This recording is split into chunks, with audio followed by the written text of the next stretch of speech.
My mama's worth in Venezuela, mama like Cinderella, mama's got a chunga, yeah. I say hola, hola, hola bossa nova. I say yeah, yeah, yeah, yeah. I got a chunga, yeah.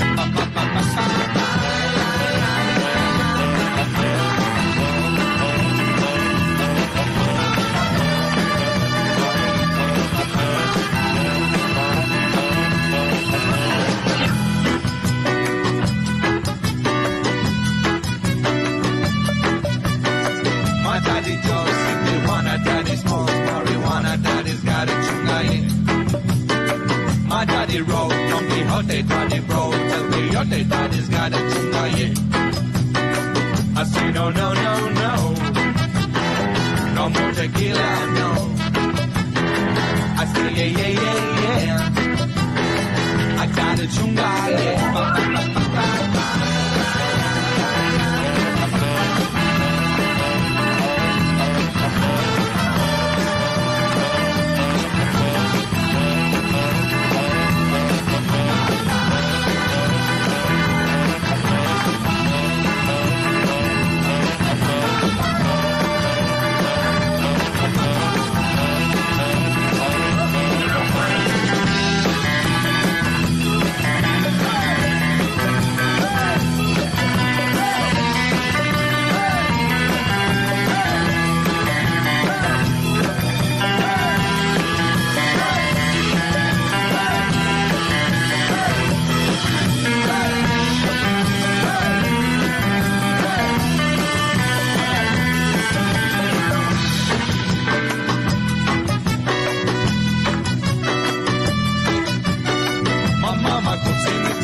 Mama's swims in Argentina, mama's got a chunga, yeah.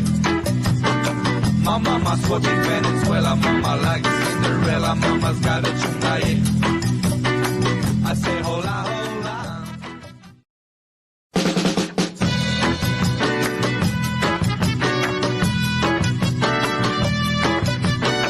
My mama cooks in Italy, mama swims in Argentina, mama's got a chunga, yeah. My mama's working Venezuela, mama likes Cinderella, mama's got a chunga, yeah. I say hola, hola, hola bossa nova. I say yeah, yeah, yeah, yeah. I got a chunga, yeah.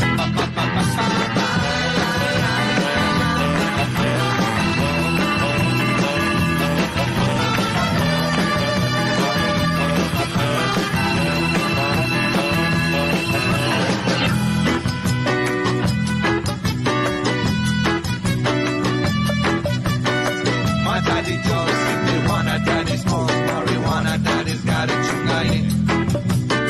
My daddy wrote Don Quixote, daddy wrote El Quixote, daddy's got a chunga, yeah. I say no, no, no, no, no more tequila, no. I say yeah, yeah, yeah, yeah. I got a chunga, yeah.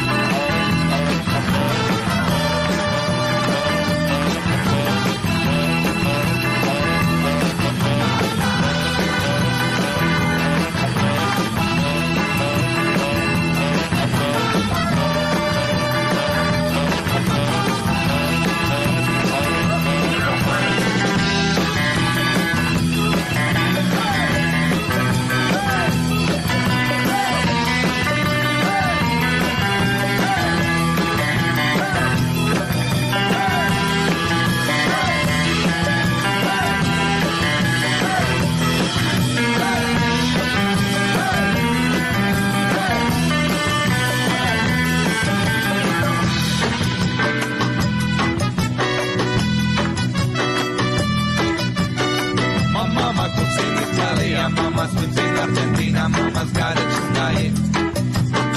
My mama's working Venezuela, mama likes Cinderella, mama's got a chunga, yeah.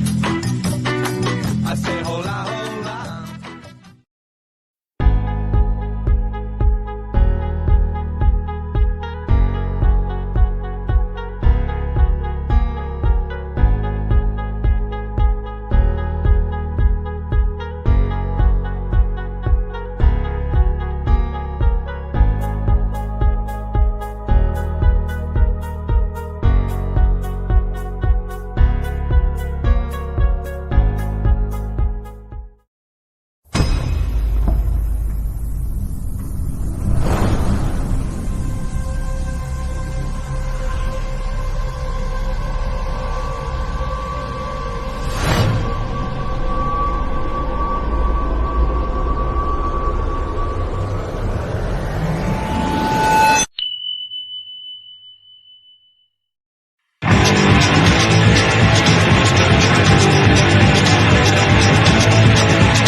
Good evening, everybody, and welcome to Planet Lizzdom.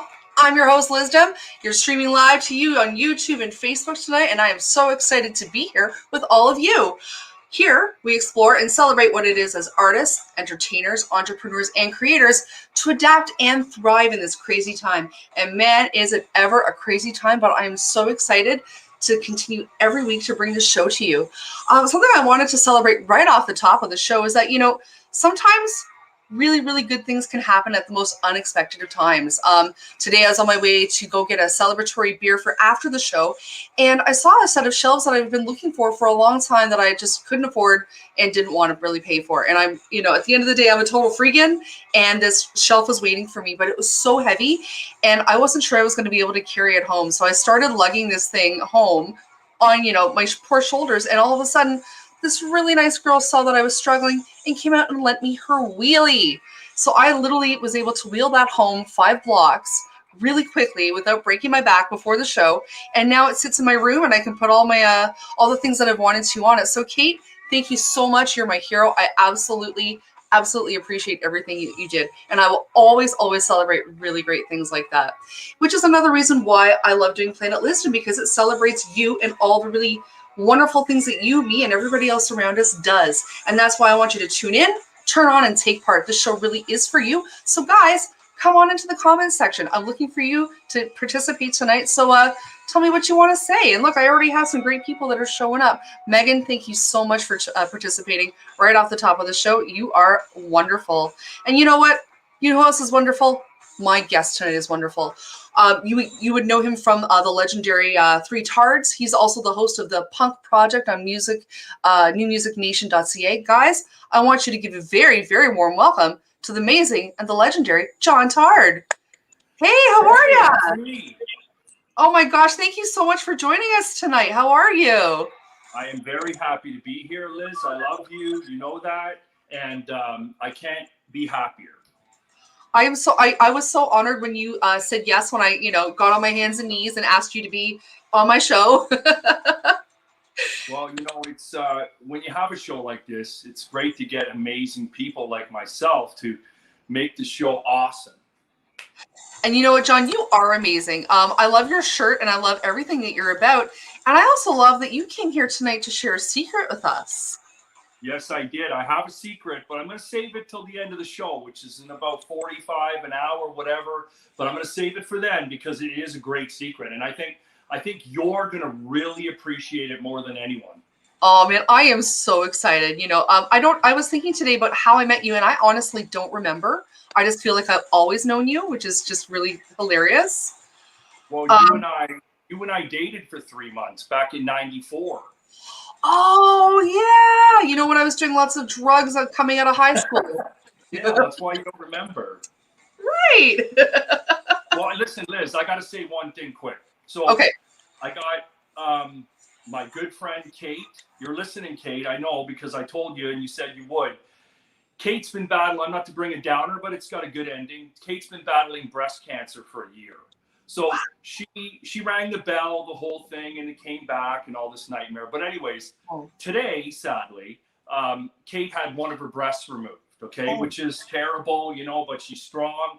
I just want to give her a shout out. We've been talking all day, and she's got a great sense of humor, and I love Kate. She's my punk rock girl.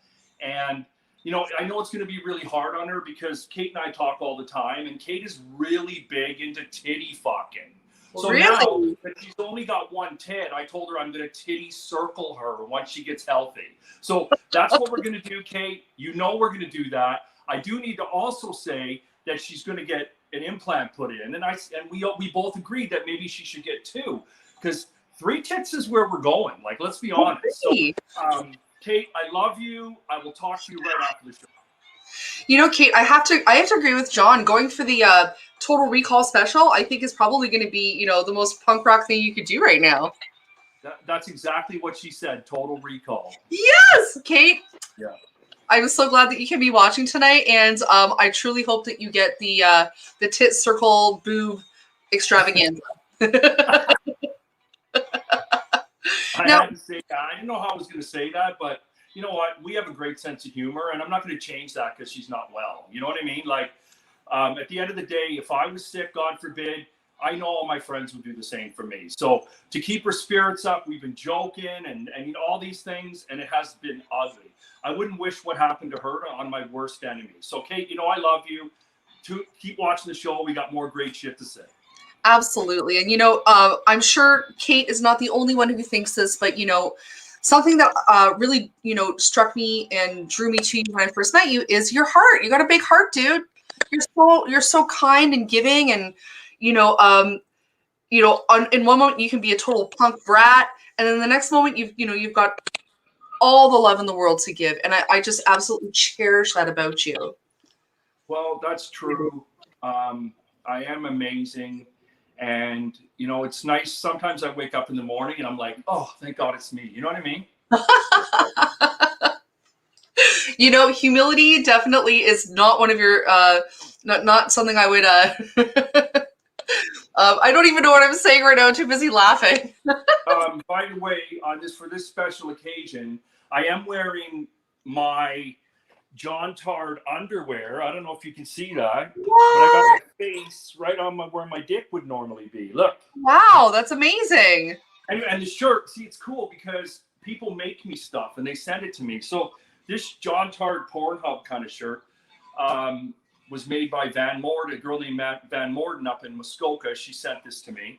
And the underwear with my own face on it, which is, you got to admit, is brilliant. Oh, yeah. That was made by a guy up in Barrie called Jazz. So that's amazing. Anyway, I love wearing this shit. They give me crazy stuff. I wear it. Life's too miserable not to have a laugh. You know what I mean? So. Well, and with your underwear, that means I can call you a dickhead now. Absolutely. Ha. Yes, you didn't know this show is not for children. No, it's not for children. Anything with me is not for children. Absolutely. Now, I have to say, you're doing some really exciting things right now, and I kind of wanted to talk right off the top about newmusicnation.ca and what you're doing with them. It's just fantastic.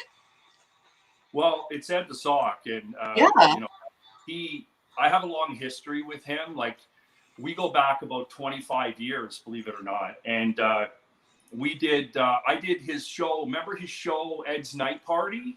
Yes. Well, I did Fox. Well, the band Three Tards and I did 2 times. We went on that show in the hot tub. Well, it was Fox Tard and I in the hot tub, and it was great because there's chicks in there and it was fun. A lot of people don't know that the hot tub water is freezing cold. Oh, but really? Anyway, yeah, because it would the steam would mess up all the lighting or something.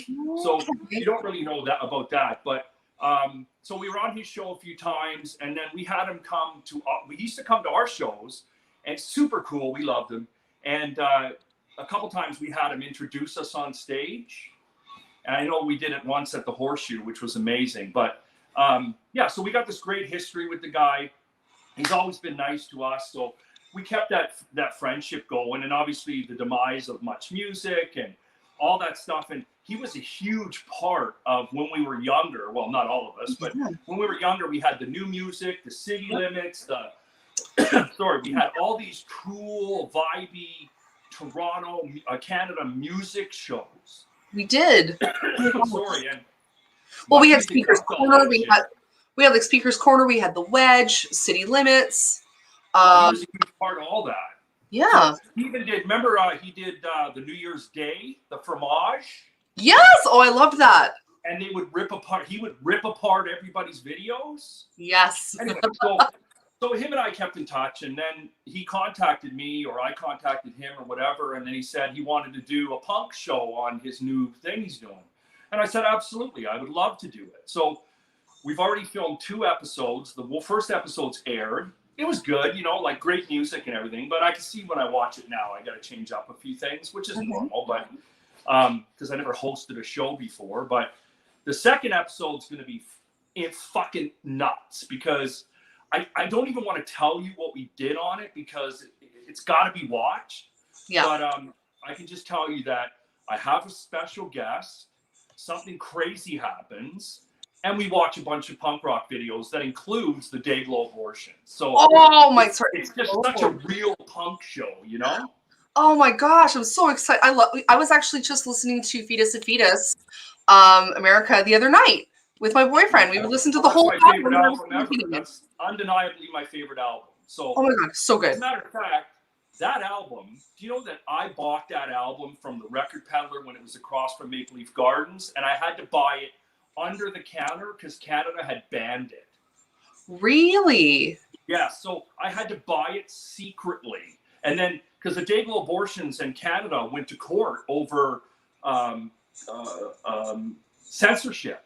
Because the other album was insanely questionable, right? Yeah. And they ended up winning it. But that period where they were in court was when I got that album. And I remember walking out like I was carrying drugs. It was like, this is crazy. You know what I mean? But anyway, so censorship was a big part of, growing up. And then I started my band, and we kind of followed Dayglow's footsteps with the great music, but the questionable content. And that's my fault because I did all the lyrics, the band name, all the bad shit I did.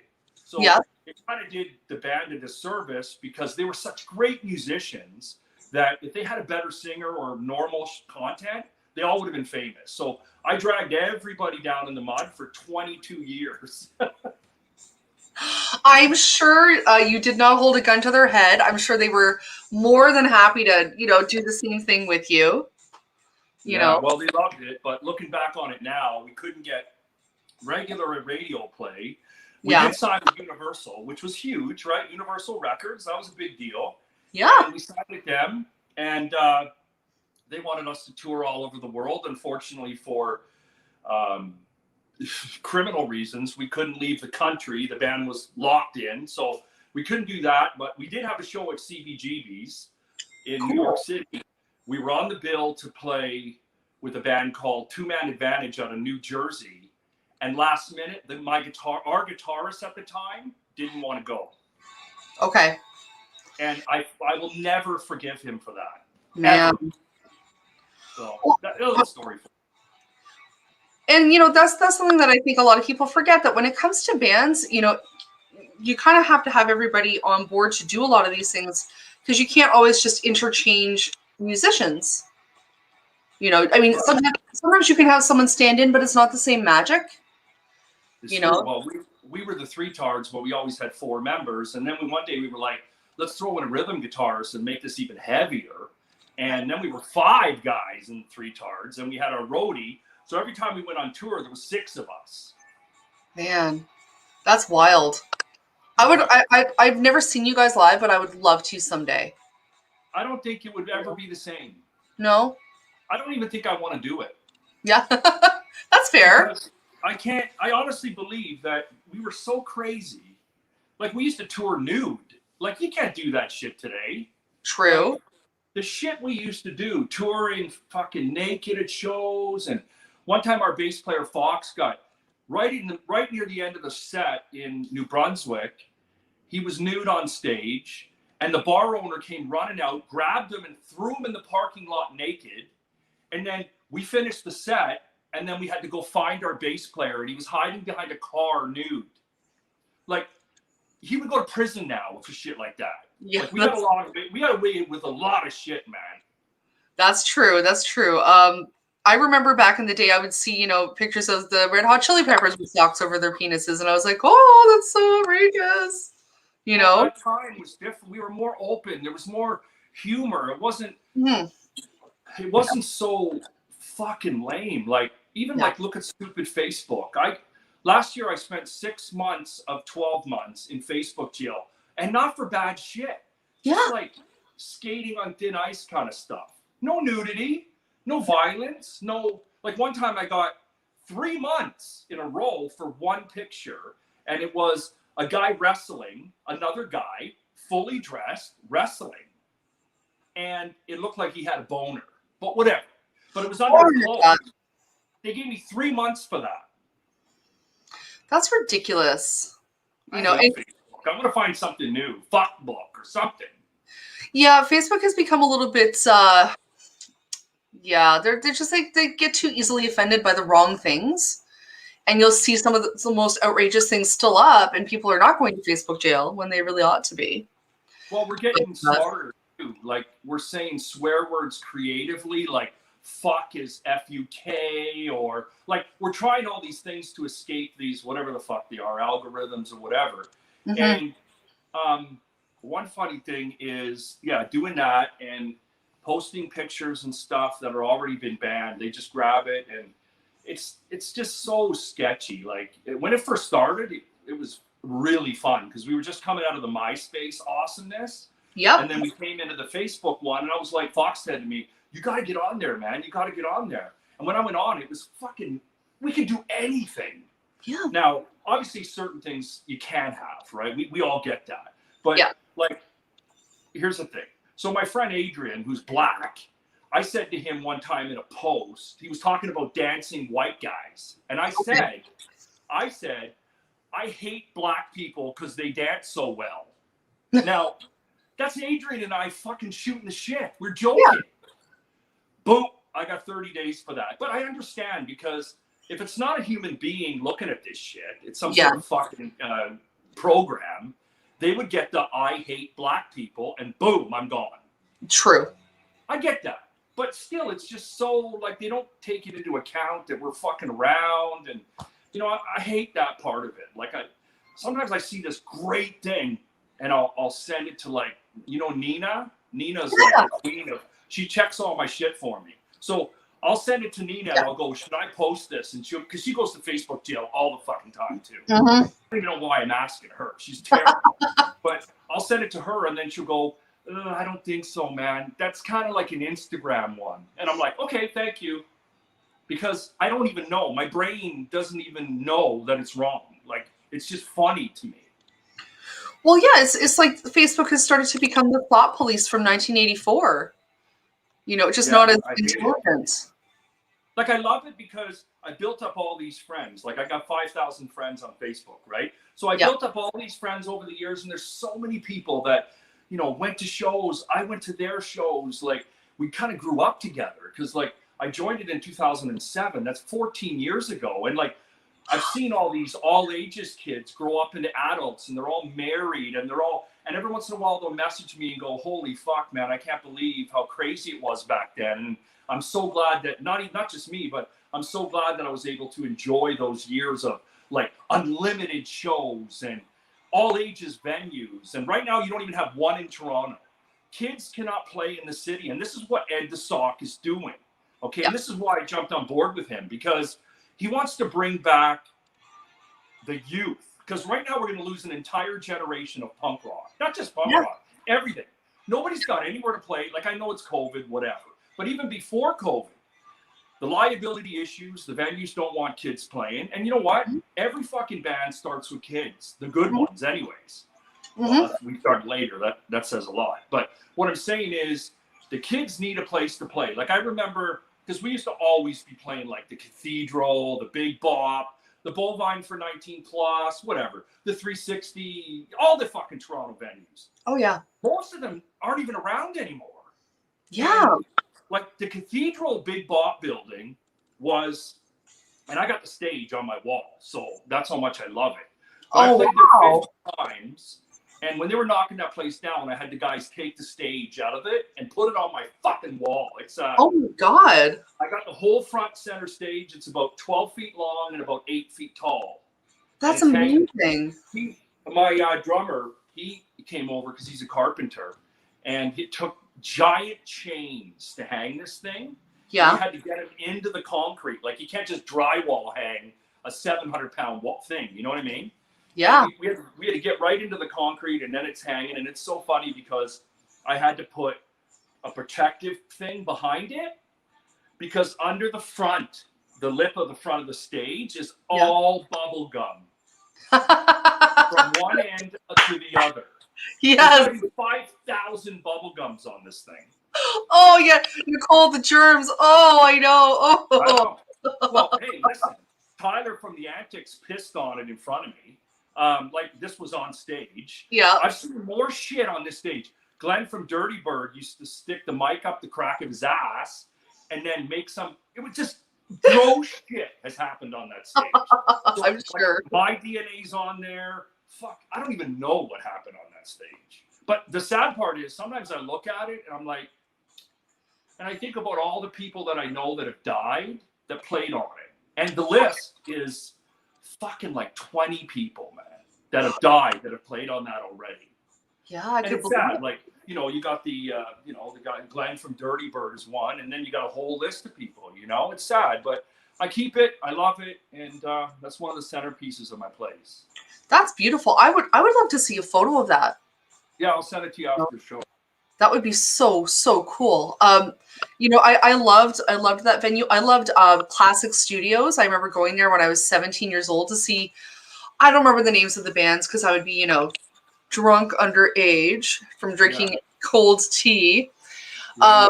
You know, but I remember having the ability to go out and see live bands even underage. Like that was a big deal. You won't get that now. No, not at all. And Although the sad part is, why play?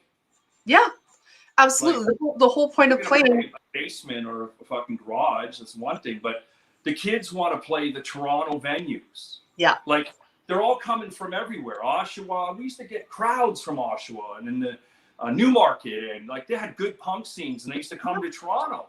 And I can't be talking to him. Yeah, like Fox did a lot of shit. He did more than me.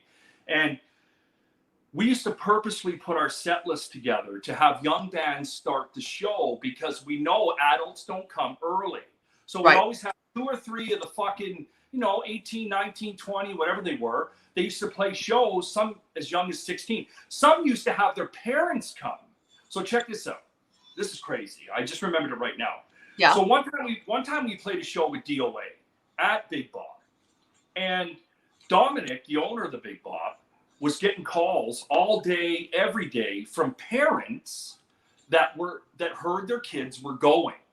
And the parents wanted to know what is happening there. And then Dominic would say, oh, it's a show with the Three Tards, and the parents would get all freaked out because our content was terrible for kids. Yeah. But regardless of that, we would be in jail today if we sang that shit. But anyways, so Dominic was getting all these calls. He called me up and he said, John, we got to put an age restriction. We got to make it 14 plus. He goes, John, I'm getting calls from fucking parents that want to bring their 10-year-old son to see DOA and the Three Tards. Oh my God. So I have the poster downstairs and it says 14 plus on it. Like, whoever did that? Wow. I know. It's crazy. That's just wild. I know. But the point is, the kids had an opportunity to open that show. Yeah. As every one of our shows, we always had 2 or 3 young guys because we know 35-year-olds aren't coming at 8. We know that. Yeah. So we let the kids play in front of all their friends, but they get a Toronto show. So they get a flyer with fucking DOA on it. Yeah. With their name. And it meant the world to them. Oh my God, yeah. That would mean the world to me. Yeah. So we did that so much. Fox was great with that. Well, and I love that you're doing that because that's how you cut your teeth. You know, some people get such crippling stage fright because they just haven't had enough chance to practice and, you know, make all their mistakes. And that's how you learn to play live. You know, you just do it in front of people, and you do it in front of people who are older than you and more experienced. You're so right, because when we started the Three Tards, we were out of shitty Brampton, and we were playing in Brampton, and there was nothing going on. We wanted Toronto. Toronto. That's where our brains were, like any band. Well, there was one band. A lot of bands wouldn't play with us. It's funny because there's this thing going on. I'm not even kidding. Like No Means No would never play with us. Really? Ever. Every time No Means No came to Toronto, because I know all the promoters, right? They would tell me that No Means No would tell them, we don't want to play with these guys. Now, maybe it's because we were shit, but the reality is I know why. Because we would have blew them off the fucking stage. So bands don't like good bands to open when they're traveling. Of course. But I'm going to give you a point. So Random Killing, who's one of my most favorite punk bands that ever lived, a little bit older than us, they gave us a shot in Toronto. They said, oh, Three Tards, whatever. They said, okay, come down and get on our bill. And we were a little bit down, whatever, right? But we played with Random Killing in Toronto. Then we started playing more Toronto and more. If it wasn't for Random Killing helping us out, it would have never worked. Because I would have played one more show in Brampton and then quit. Because Brampton is shit. You know what I mean? So Random Killing gave us that opportunity. That's why any interview, anybody ever asks me, I say, the only reason I have a fucking music career is because Random Killing helped us. So that's why we always helped bands. You know what I mean?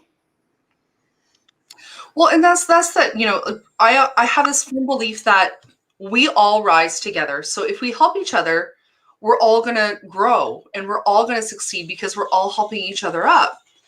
You know, I get that sometimes some bands don't want a band that might be better than them to open, but at the end of the day, you know, there's glory enough for all, you know, and if a crowd is coming to see you as the touring band, then you should just appreciate that they're coming to see you.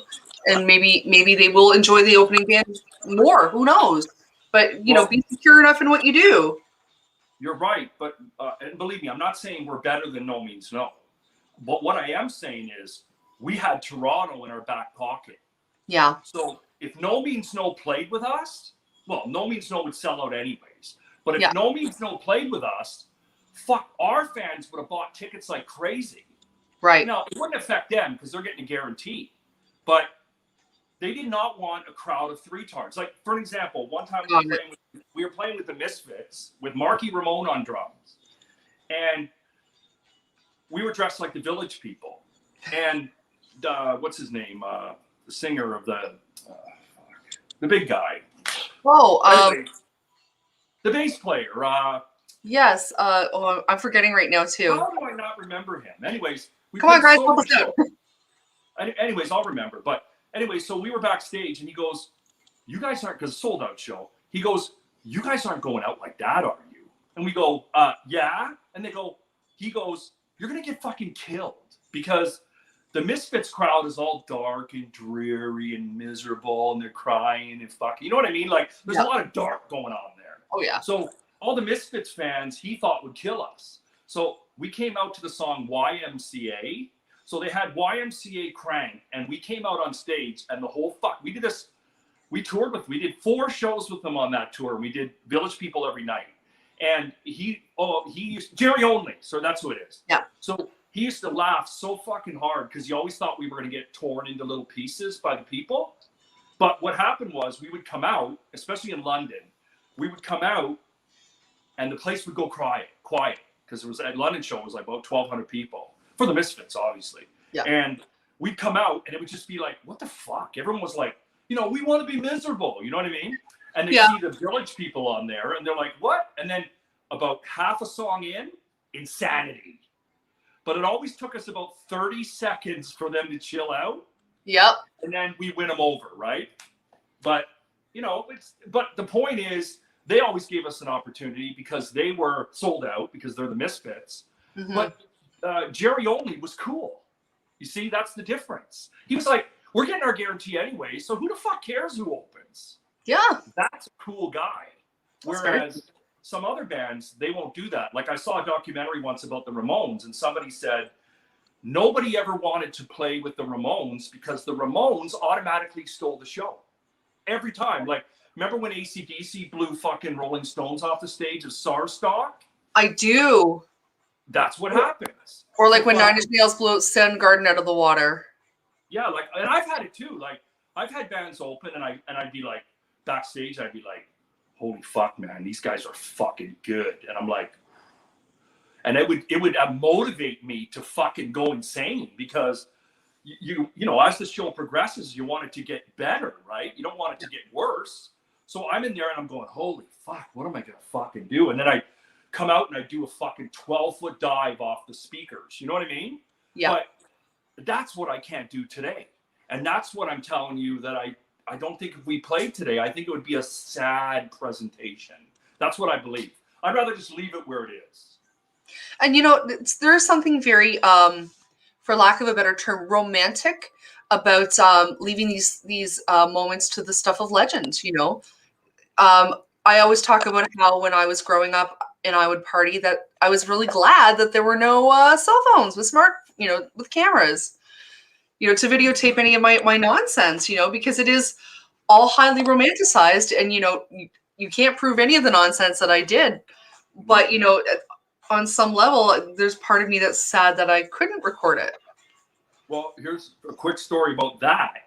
So it was about 1990, 91, 92, somewhere around there. There was no three-tards yet. I was just a punk kid.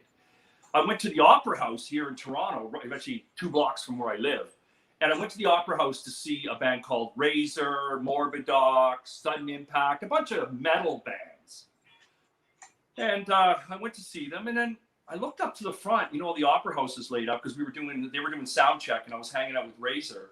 And I looked up front, and I saw lights and shit in the lobby. That entrance when you come into the Opera House? Yeah. And I'm like, what the fuck's going on up there? But everyone was busy. So I just walked up, and it was fucking Nirvana. And they were being interviewed by Much Music on the stairs that go up to the balcony. Yeah. And it was Erica M. Remember her? I love her. Yeah, so she was interviewing Nirvana on the steps, and I was just watching. And it was the 3 of them on the stairs, just a little older than me, maybe. And I remember Chris Novoselic being so tall, and he was in the back, and I was watching them talk about, them playing the shows, whatever. Don't even remember. But then when Erica M and Much Music just grabbed all their shit and split, for a few minutes, it was just me and Nirvana. And I talked to Kurt about punk rock, and he mentioned DOA to me. He goes, oh, yeah, DOA. Don't forget, he's West Coast. He goes, yeah. Oh, yeah, DOA. And we were talking. And then they left.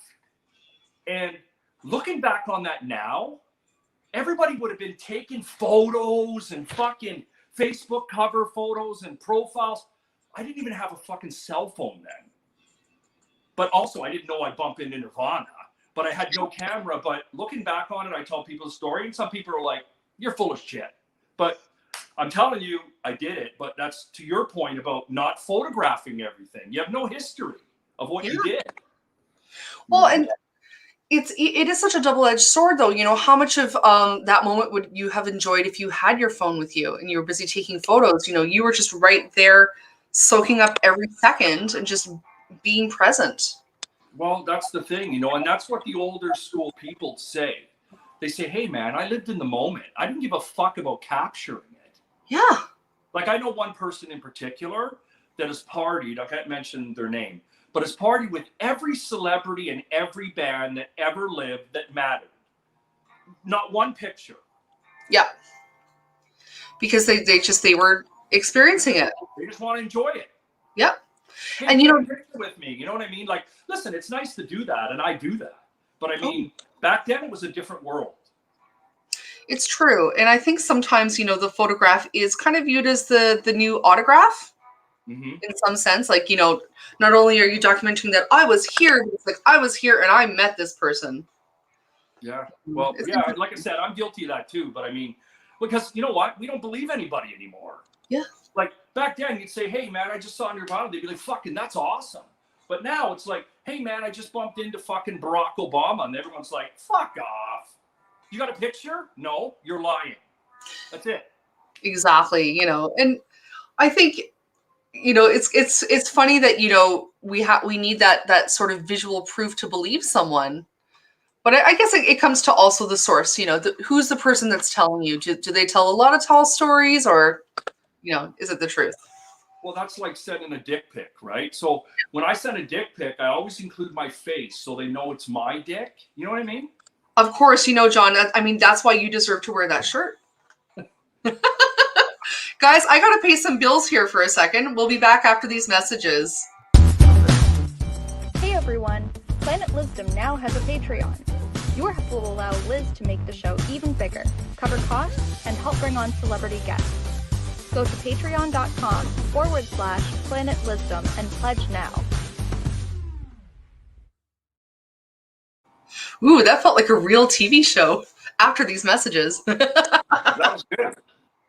I have to give a lot of credit to my boyfriend, Mysterion, and his business partner, Steffi K. They put that bumper together for me within about 2 hours. I was so honored. So thank you guys.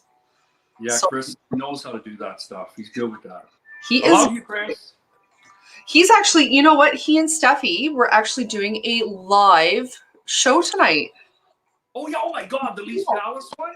Oh no, that one's on September 4th, but this was just a live private show, at outside, that sort of thing. But slowly but surely they're getting back to live performance. And that's where I'm so excited about music as well, because if Lee's Palace is doing a live show, cabaret style, on the 4th of September for the Sentimentalists, which is mentalism and magic, think about the music that they're starting to line up. And I'm excited about that. So even his business has been heavily hit by all this shit because he's a performer, right? So my heart goes out to these performers that make a living that way, because they're getting killed. Absolutely. And I'm lucky that I have, a career and everything. And so I'm like the hardcore punk that's not a hardcore punk.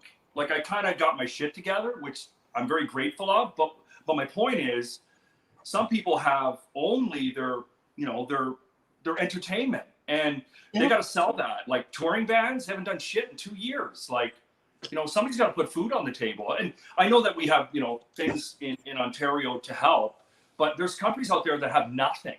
And, they're basically starving, and they're trying these live shows online, and you got to pay what you can. And listen, I get it. I see the suffering, and I understand what they're doing, but I'm so sorry that they are. Yeah. And I'm a pro-vaccination person. I got my 2. I'm proud to have them. I love them. I would love a 3rd. I don't give a fuck. So I'm good with that. But I know so many people that aren't, and those people are just prolonging this nightmare. That's my personal belief, but that's how I feel. Yeah. Well, and that's one of the reasons why I started this show, because I realized, if the people in my circle are hurting the way I see them hurting, I imagine everybody else who is, an entertainer, an entrepreneur, creator, artist is probably suffering as well. But, we're also adapting. And something that I wanted to celebrate with you is what you started doing with this, the New Music Nation, with your Punk Projekt. I watched episode 1 today, and it was just fantastic. Guys, you got to go check it out on YouTube. I discovered some bands today that you introduced me to that I love now. Like, I am such a fan now of Shit Bats. Reefer Bats is one of my new favorite songs. Oh my God, they're so good. Guys, Shit Bats are so good. What else am I in love with? What are they called? The fucking astronauts. My uncle actually has a dirt bike. Like, that song is amazing. Yeah, the fucking astronauts. The band called Merengues. Yes, I think it's the Meringues, like 11 meringue. And their video at the end is so cool. Called The Lottery. Guys, you got to check it out. It's episode 1 of Punk Projekt on YouTube. In fact, I have a banner. I can't recommend it enough, because you know what, John? I absolutely felt like I was watching, Much Music again before all of the reality shows came up. Like, it was just so exciting. Yeah. Well, the Merengues, here's how it works, or Meringues, or whatever the fuck they are. They had that video that you saw, like, it was amazing. They put a lot of work into that. Oh, it was so video fact. Like, there's money. Yeah, it's called The Lottery, right? And it's like Newlywed Game, but it's so cool. But the point is, so we started this show, that video, that incredible video, that incredible song had been sitting on YouTube for a year with 100 views. What? Yeah. Now it has over 2,000 because of our show. Oh, good, because it is excellent. I know. 100 views on that great video. Oh, wow. That hurts. I know. So the cool thing is, Ed the Sock, obviously all the videos got to be, it's a whole bunch of bullshit liability, but everything has to be submitted and not approved, but it has to be submitted that you give permission to play it. So we got the Punk Show's got 900 videos right now. 900. So wow. I gotta go through all this shit. And Ed, he goes through them too, and he says, "Oh, I like this one, or I like this one." It's fucking totally what we grew up with. Like, no-name bands getting a shot on, I know it's not television, but believe it or not, Ed doesn't want television. He wants this online forum, right? And I don't understand all those sort of things, but I don't care. I love it. And a bunch of the bands on there are calling me, messaging me. They're like, thanks, we're so grateful that you put it on. And I'm like, it's great. So I go through all these videos, and then I got to pick which ones I want to play. And it's about 6, 7, 8, 9 per show. Yep. And like I said, we did tape episode 2. We're taping episode 3 now. And it's getting better. We're starting to do cooler shit with it because I'm bringing in guests, and that makes it a lot different. Like the first episode, we were kind of rushed for time, and we were, we just kind of had to get it done. It was raining, and there was a whole bunch of shit. Yeah. But it's nice. I like it, but it's definitely getting better. Like I want entertaining guests, so I got a few lined up already that I can't mention, but they're phenomenal. Like I want them to host the show. I want them to have fun. I don't give a fuck. I'm not getting paid to do it. I just want to expose music talent. That's what Ed wants. He wants to get content out there that nobody sees. And don't forget, he's coming from that old Much Music mindset where there were videos and there was coolness. And like you mentioned, Speaker's Corner was so much fun. That's what made the Bare Naked Ladies famous. Yeah, absolutely. So, like if it wasn't for Speaker's Corner, I wouldn't have ever even heard of the Bare Naked Ladies. Right. So, he's trying to bring back that vibe, and I love it. Like he's got me in the fucking alley, and wait till you see the next show where I am. Well, like he's sticking me in weird spots and fucking. I don't care. I love it. So something I really loved about your show, and something that will make it so great, is how you and you just described it yourself. Your creative process is that you personally are finding these bands and researching them. I can see the passion of what you're talking about when you're hosting, because I can see that you did the research and you found out about them, and I have to give you a lot of credit. You are a wonderful VJ. Even for your first episode out, you're very magnetic. I watched the whole thing straight through. Didn't even realize that I was watching it on my phone when I could have been watching it on the television. It was really, really good. And to be honest, I didn't have anything scripted. Wow. That's how awesome I am. That is how awesome you are, John.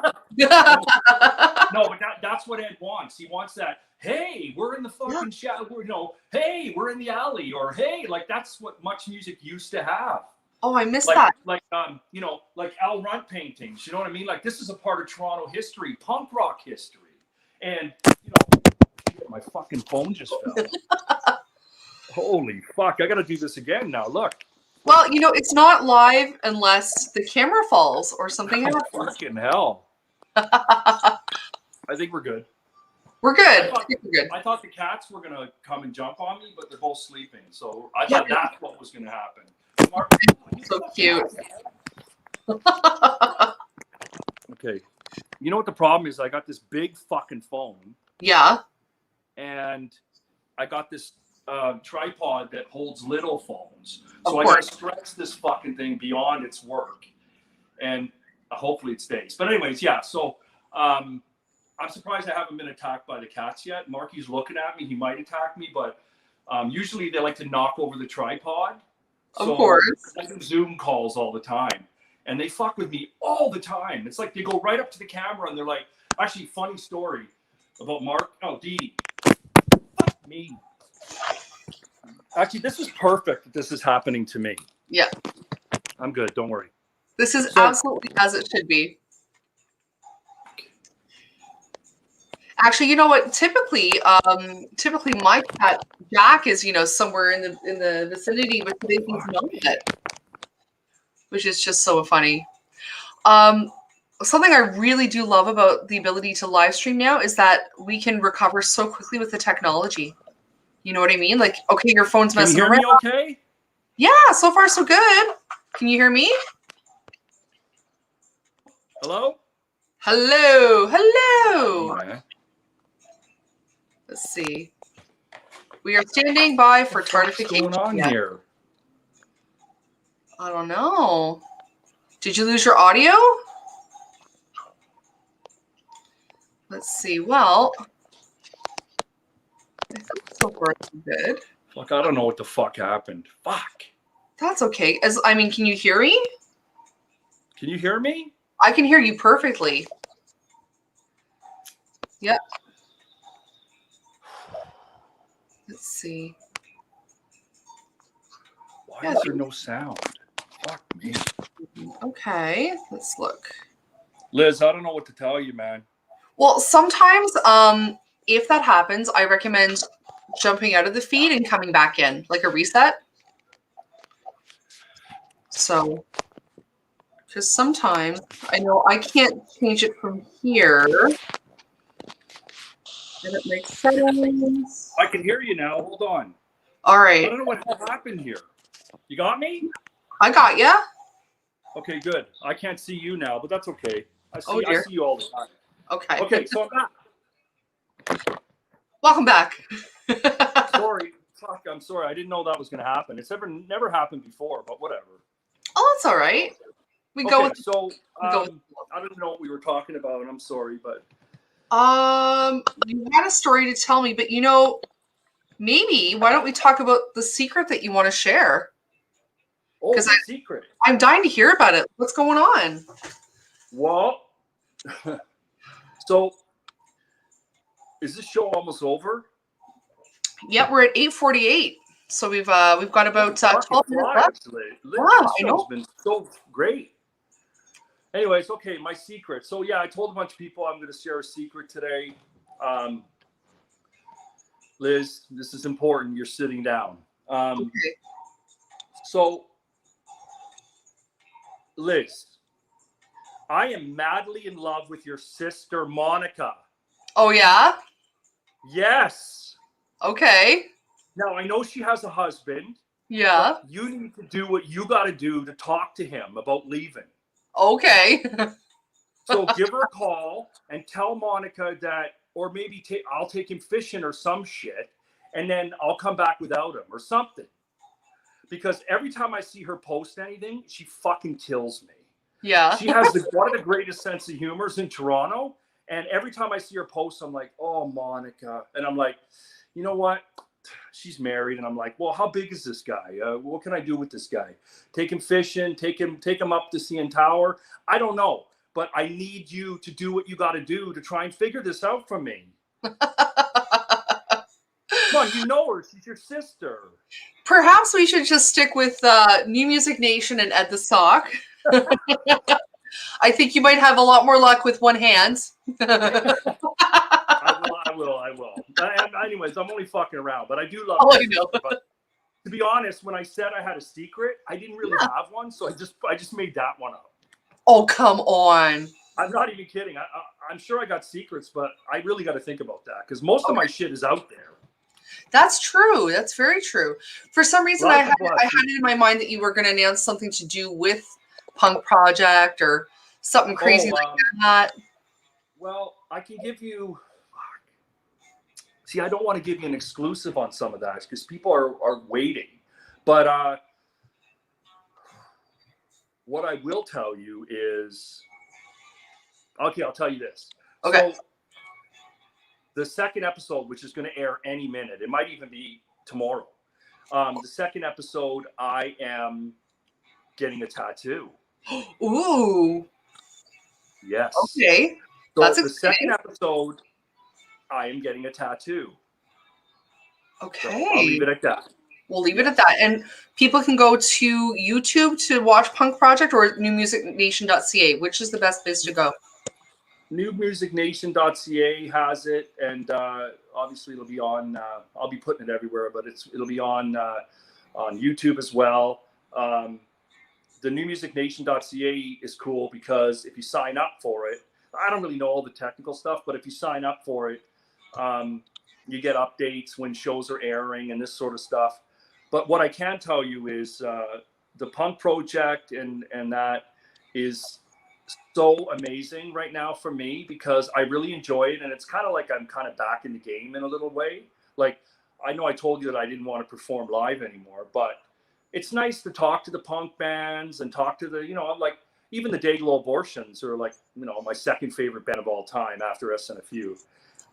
Talking to them about getting a video up and, the Dayglows have been around forever. And I wanted to make sure like that I could play them on my show because no other show ever played the Dayglows ever.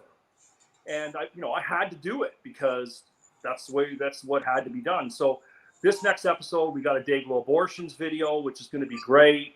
a bunch of other bands, a lot of young bands. And if I could say one thing, episode 1, Liz. Yeah. So I put that episode together. I picked all the videos, and then the episode aired, and I realized fucking like 75% of that show was female singers. Did you notice that? It was female fronted bands. Absolutely. Yeah, absolutely. And you know what? It just goes to show you, I'm not trying to say anything great about myself, but music is music. Like, Yeah. I hate when I hear, oh, female fronted, or not fronted, but like all female lineup, or female band, or they're fucking band. Yeah. Like, y'all, you ever hear all male lineup? No. No. Yeah. Well, anyway, so I picked all those videos, and then I noticed there were so many female singers on that show, and I'm like, hey man, that's how it goes. Like, fuck it, if you're good, you're getting on. Like, I don't care. Well, that's it. And something that I really liked about that episode as well is that it wasn't just one type of punk music. You know, there was a really great range of styles. You know, if you wanted something a little more new wavy, you could get it. If you want something a little more, you know, like Green Day, you could get it. You know, like the different ranges of pop punk to, you know, synth wave, and it was just really cool, your choices.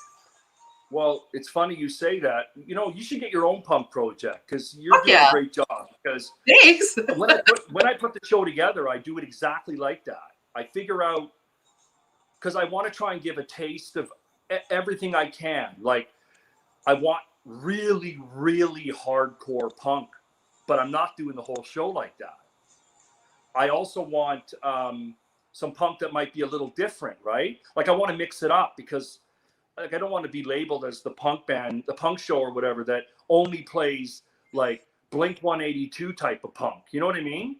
And yeah. Even in my own personal preferences, I put that aside, and I look for the quality of the video, the quality of the song.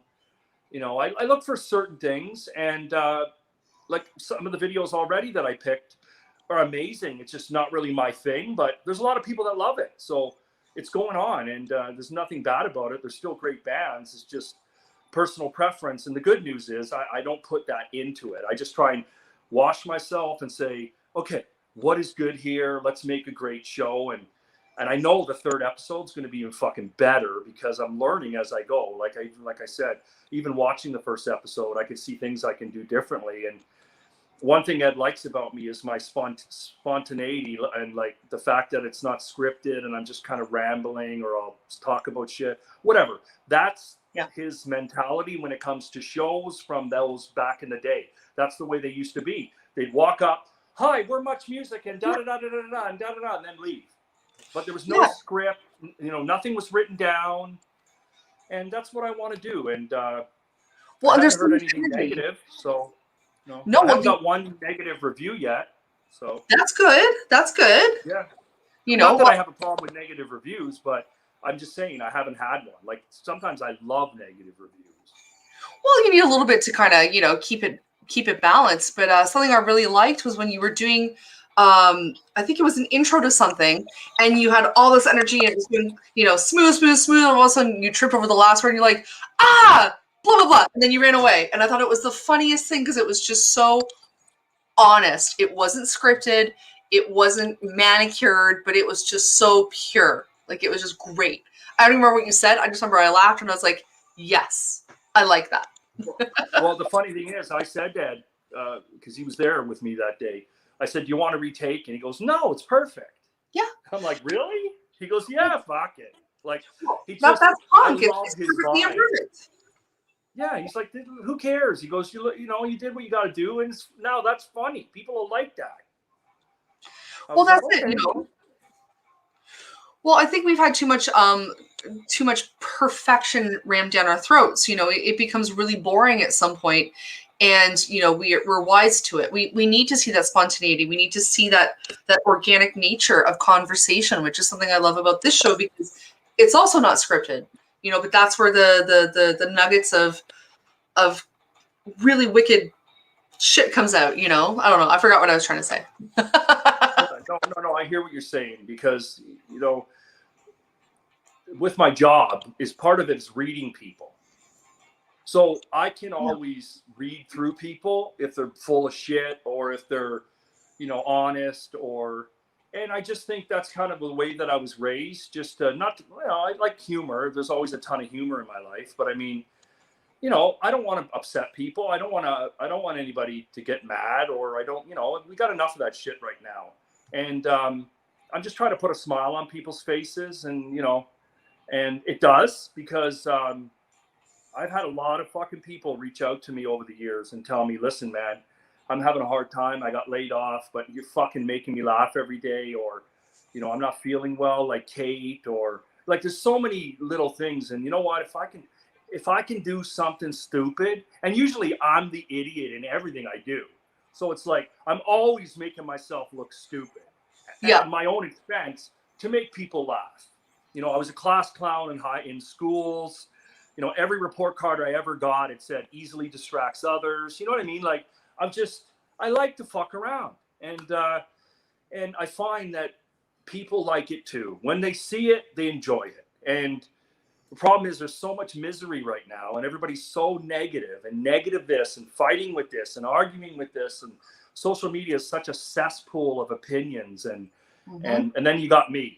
You got a fucking idiot like me posting shit, or Nina, or even you, or or your sister, or whatever it might be. But they're trying to put a smile on people's faces. Actually, Chris does too.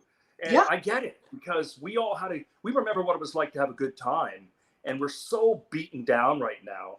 And God forbid it goes longer. Like, we don't even know, right? So I'm trying my best just to put a smile on people's faces. You asked me to do the show, and I love it, because I love you, and I love Chris, and I know you're a big Toronto force. You and Chris, and Thank you. Even when I was over at your place last week, actually, and Chris was showing me all his fucking shit. Him with the shit. And I'm looking at all his shit, and half the shit he was showing me was breaking. He was like, "Oh, look at this fucking walnut." He goes, "This is carved from a fucking Hindu fucking ceremony." And then he goes, "Clip," and he breaks half of the fucking thing off. And I'm like, "Holy fuck!" And then he goes, "I gotta fix that." Like, you know him, right? And then I walked through, that one room with all the wrestling figures. Oh yes, the toy room. I knocked about fucking 40 on the ground, because I was too big for those little hallways. Yep. And he's like, oh, and especially those little tiny pink ones. I wiped that whole fucking thing out. Oh, you took out the cashy. Yes. But anyway, so my point is, I was there. You weren't there. I was hoping to see you, but yeah, no, I love your place, and I was talking to Chris about a lot of things, and he was happy that I was doing your show too. So, you know what? It's family. We're all one big group of people, and I just want everybody to be successful and happy, and a little music, little comedy never hurt anybody. Well, that's it. And I would love to quote you right now, something that you said at the end of episode 1 that I watched that really has stuck with me, and I think I might use it, amongst some friends, is that life is like a mosh pit. Look out for each other. Yeah, I made that shit up all by myself. I didn't say it on the second episode, though. I should have, but I didn't. It's kind of a cool quote. But it is a really great quote. I love it. Life is like a mosh pit. But it kind of is. Like, if you think about it, a mosh pit is a bunch of people having a good time, and you always see that one person wipe out. But you always see everybody grab that person, fucking throw them up or her up, and they're good. Yeah. That's what it's like.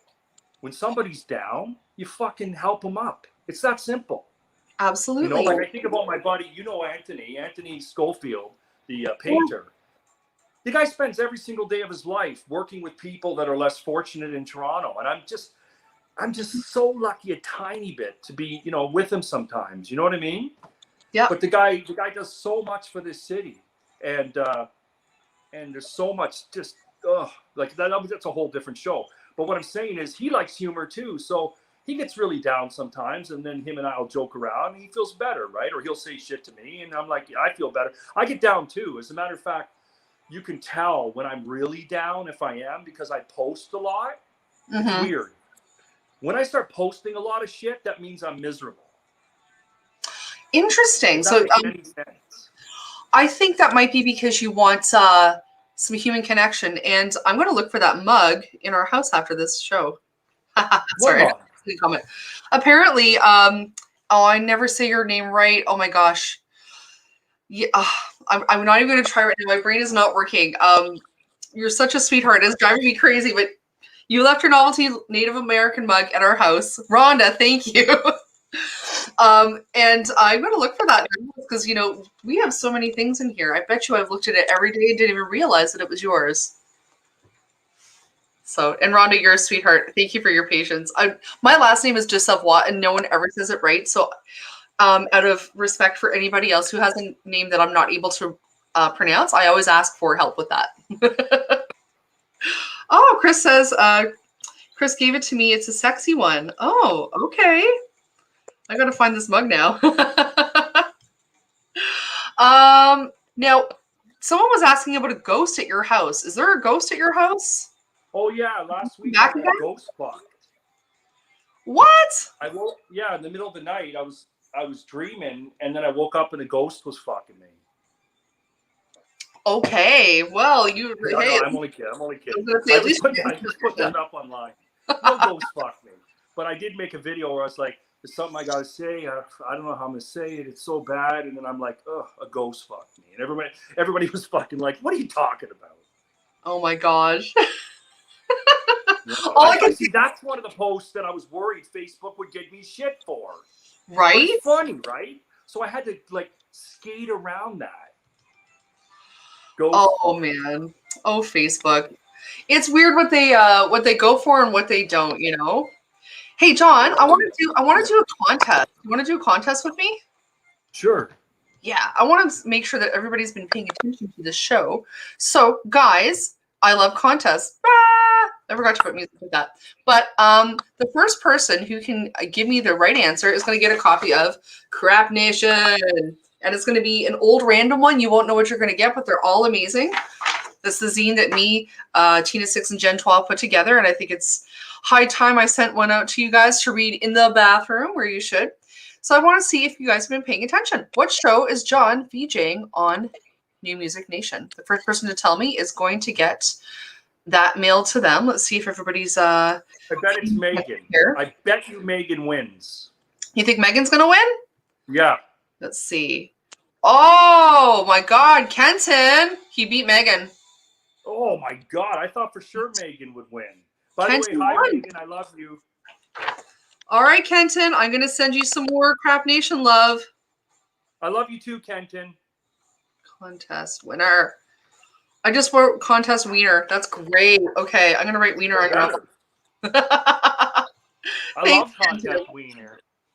You know, I have to say Kenton is one of my favorites people. He sent me some really cool art recently that I want to highlight with you guys when I get a chance. And he's one of my my regular viewers. So Kenton, thank you so much for your, I guess, your loyalty, your support, your awesomeness. I super appreciate it. Awesome, Kenton. Yeah. Well, John, you know what? I can't believe this hour went by so fast. It was great. I'm sorry about the phone dropping. I don't know what to tell you. It fucked up. I'm going to throw this thing on the fucking street. Oh, don't even worry about it. You know what? These things happen.